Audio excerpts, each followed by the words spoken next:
back to another episode of Toyota Time with Timmy the Toolman.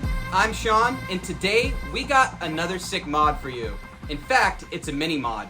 Now, you may ask yourself, what's a mini mod? Well, it's like a regular mod, only smaller. Now, you know what they say, the size of the mod is not what counts. It's how you use the mod, right? And for today's sick mod, we're gonna install a modular accessory mount from TEQ Offroad. Now, as you can see, I have both styles of center consoles from the earlier model 3rd gens and the later model 3rd gens. And TEQ Offroad offers some styles so you can maintain your cup holder if you like to use the one in the earlier models. The earlier models of 3rd gen Toyota 4Runners have a different style center surround than the later models. And so 96, 97, and 98 have this style of center surround that has a cup holder. And the later years, 99 to 2002, have this updated style of the center console. So if you want to maintain your cup holder functionality with your earlier model, TEQ Offroad does make a shorty, so you can still use that cup holder. And if you have one in the newer generations, then you do get a little bit extra mounting real estate with the full-length version that TEQ Offroad offers. Now, installation is crazy easy, and that's why I call this a mini mod, because when you go out to the garage to install this and tell your wife you're going to be back in 30 minutes, you truly are. Or if you want to do mods on your lunch break, this one's for you. Now, I do want to mention, you don't need to remove the center console. You can leave everything installed, just keep it in place. And you can opt to get the version that has the self-tapping screws. But TEQ Offroad also offers a really nice option where you can install bolts. So it's just a different way to go about mounting. So it's up to you which one you want to buy. Now, speaking of purchasing, if you want to save some money and get a discount on these, drop a comment below with the phrase sick mods and I'll respond with the discount code. So let's take a closer look at these modular accessory mounts and some optional accessories I purchased to show you the types of things you can mount on these. So taking a closer look here, you get a baggie of fasteners with the installation QR code. So you can just scan that, jump right to the website, and understand how to install TEQ Offroad's products. It's a really nice feature that they include this with all the products they sell. So let's first take a look at the shorty they offer. And this is perfect to maintain your cup holder functionality like I mentioned earlier. And it's pretty simple. You just have a couple places where you're gonna install some screws and you'll call it a day. Same thing goes for the full size. Mocking this up into the position of the 99 through 2002 stereo surrounds. And again, you would just use those self-tappers or even the option where they provide bolts and you could drill a hole and secure your modular accessory mount in this fashion. The other accessory that I think is really worth getting is this walkie attachment. So this would integrate on the side of their mounts, and now you have a place to put your two-way radio. So I'll demonstrate that today with this Baofeng portable two-way radio. And I also have some other accessories where you could mount a phone, for example, or any type of mount that secures with some hardware. I'm really a big fan of these RAM mounts, but ultimately, these modular accessory mounts are going to offer you unlimited mounting solutions with the slots that are integrated into these mounts. You literally can mount anything you want just using a 1/4-inch bolt and you're set. These mounts offer a powder-coated black option, so they have a nice finish. They're made out of aluminum, so they're light and super strong. And they have a slim design, so they stay out of the way of maybe a potential screen that you've installed or any other stuff that you might have going on in your dash. Now, I do want to emphasize that the full-length bracket will fit on the earlier style 4Runners. You just have to decide if you want to use your cup holder or not. And so you can see that, you really couldn't fit a cup there anymore. So you would just have to say goodbye to your cup holder, and then you could run the full length if you don't intend to use it. And for those of you who are watching that don't have a 3rd generation 4Runner, TEQ Offroad also makes them for the 4th gen 4Runner, the 1st and 2nd gen Tacoma, and they also make one for a 1st gen Sequoia and Tundra. So taking a look at their website, we can see the options they offer for ordering and some examples of some accessories mounted. I gotta say, I really like the way that these mounts allow you to mount pretty much anything you want, and TEQ Offroad doesn't stop there. They also have some MOLLE panels for your doors, and another product we can't wait to get our hands on, which is a center console MOLLE panel and bridge, which allows you to also mount stuff down by your shifters. So without further ado, let's show you how to install these on the 2 different style stereo surrounds with the 2 different methods of fastening and show you what some of these accessories look like when everything's all said and done. All right, so let's get this thing installed, put it up as best we can, try to make it as tight as possible, get a self-tapping screw in this scenario, and use one of the side mounting holes to secure it in place. So let me get the first one done. So I'm just gonna hold it up by hand and put the first self-tap and screw in.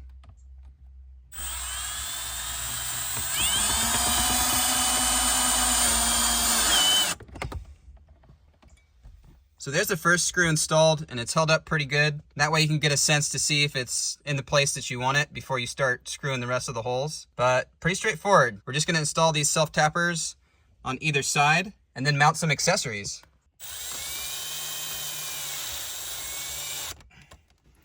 Now it's really important you don't over torque these, because then you'll just wallow out the hole and this will loosen up over time and fall out. So do not over tighten these.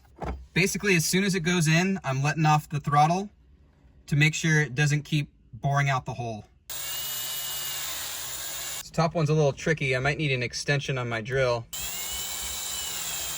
Back to the other side again, we'll get these self-tappers installed. These bottom fastening points are something I'm not going to use on my 99 style center surround, because on these models, the screw will go right into this electronic panel thing. So just be mindful of that. But it's super sturdy, it's not going anywhere. So now it's time to install the optional walkie-talkie mount. And the hardware they give you with this is a bolt and a nylon lock nut, so you can secure it right here. So when installing this, I'm gonna choose to put the bolts from the outside in and then put my nylon lock nut on the end inside here. So install your fasteners and tighten it by feel. So to install these, I used a 4mm Allen head and an 11mm box end wrench. So we're in my 98, and this is where we're gonna install the shorty version of this mount. You don't need to remove the dash surround if you get the self-tapping screw option. But if you wanna secure your modular accessory mount with a nut and a screw, then you will need to remove it. Now, for the 99 through 2002 stereo surrounds, you're just gonna get on either side and start to pull this away. First starting with the cup holder, then moving your way towards this shifter bezel, and then you'll be able to pull this out. But with the 96 through 98 stereo surrounds, you will need to access 2 screws, one on each side. So to get to those screws, you'll need to remove this cover for the climate control. And the first thing you'll want to do is just start removing some of these knobs.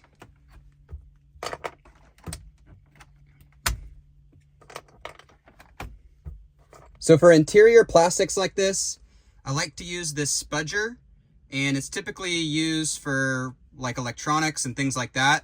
But this will allow me to get under here and pry without marring any of the plastic. So again, now that those buttons are off, we can peel this back a little bit. And as you pull this out, this AC button's gonna come out as well. And this hung up on this top right corner for some reason. Let me try to persuade it.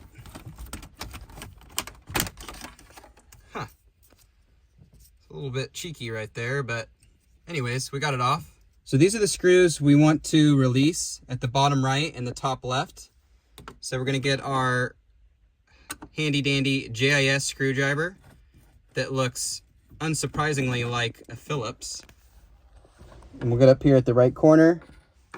And there's a screw back there, hard to see, but once you get your head in there, you'll be able to see it no problem.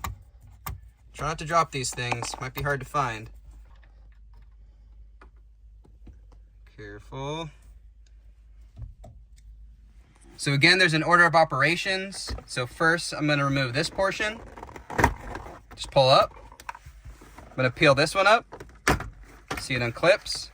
And now I can get behind the actual stereo surround and start pulling it away.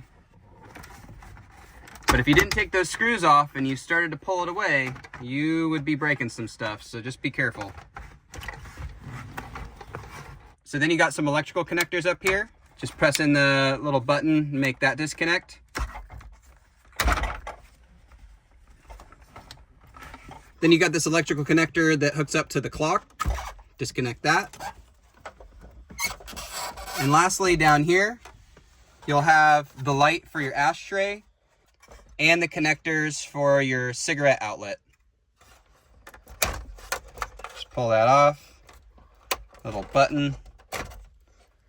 And lastly, for the ashtray, you just need to yank on it and it comes right out. So now we should be able to remove this.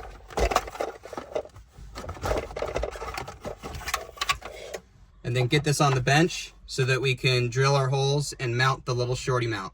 So now that the center console is removed, we can position the mount in this right corner and mark with a Sharpie where we want to drill. I also want to use some type of center punch to start that hole so my drill bit doesn't walk on me. So I don't have a center punch, but I got this sharp pointy thing, and so I'm giving it the good old sharp pointy thing here, just the way she likes it. Okay, consider it poked. I'm going to start off with a really small drill bit just to get the hole started.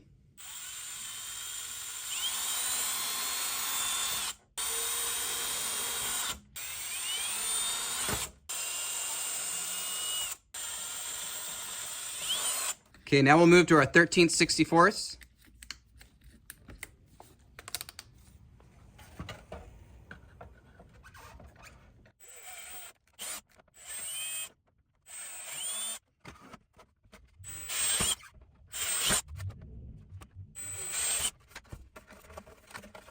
So now we'll get our little shorty mount, get our fasteners, put it back on, and tighten it up. Put the bolt through, put the washer on top, and then the nylon lock nut.